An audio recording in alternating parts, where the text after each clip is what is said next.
Myself, like many others, are concerned with Sonic Frontiers. With fans questioning delays, it seems Sega is pretty adamant on releasing it this November. Not only are they not planning on delaying the game, but they're targeting high review scores.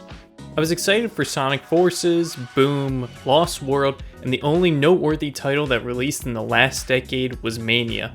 My concerns for Frontiers are growing, and I want to hear in the comments below what your thoughts are for the game before it releases this year. My major concern is that the zones will feel empty.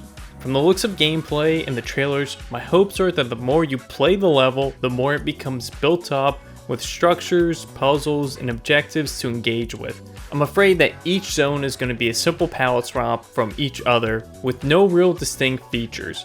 Please don't make the zones your typical grass, desert, snow, and lava biomes, but instead fuse them, or at the very least make them engaging enough to overlook the simplistic trope.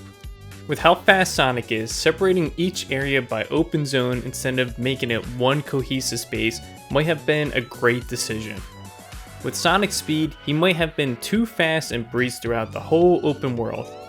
Having them broken into zones will allow you to investigate and discover all the secrets before moving on to the next area. Combat needs to be satisfying. Since Sonic is so quick, he can just run away from any enemy encounter. Boss battles seem to keep you in an enclosed area, but there needs to be a reason for me to engage with the enemies. Looks like enemies will drop some type of item, maybe even experience points that can be used towards your skill tree. We haven't seen how the skill tree will affect Sonic. He has never had this before in any of his games. Going back to the Adventure series, he's gained moves over time that allow him to discover secret areas. Hopefully the skill tree is more thought out rather than being a simple damage or speed boost. Allow for the skill tree to add customization on how I want to play my Sonic. Let the player figure out what playstyle they want to have. Hopefully the skill tree doesn't make the older zones unplayable. If there are sections within the skill tree to increase your speed, hopefully you're not too fast for the layout of the older zones or overpowered when encountering enemies. From early gameplay of these cyberspace levels, they are short in length and don't have much of a challenge. My hopes is that when you progress through the game, you will encounter cyberspace levels with more challenge and newer locales. I don't mind if it's taking courses from Generations.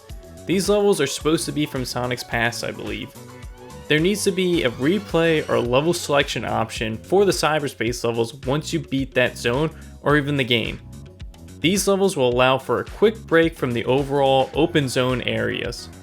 I started getting burnt out by open world games over the past couple years, but once I heard that Sega was taking on the challenge of adapting Sonic in this format, I was excited. Sonic Frontiers releases one day before God of War Ragnarok, and my gut tells me that I should go with playing God of War first before playing through Sonic. I guess Sega learned not to release it on the same day as a PlayStation exclusive. Both games will have a ton of buzz and discussion circulating them within that month, but with Frontiers coming out a day before, I'm placing my chances and playing through that before God of War.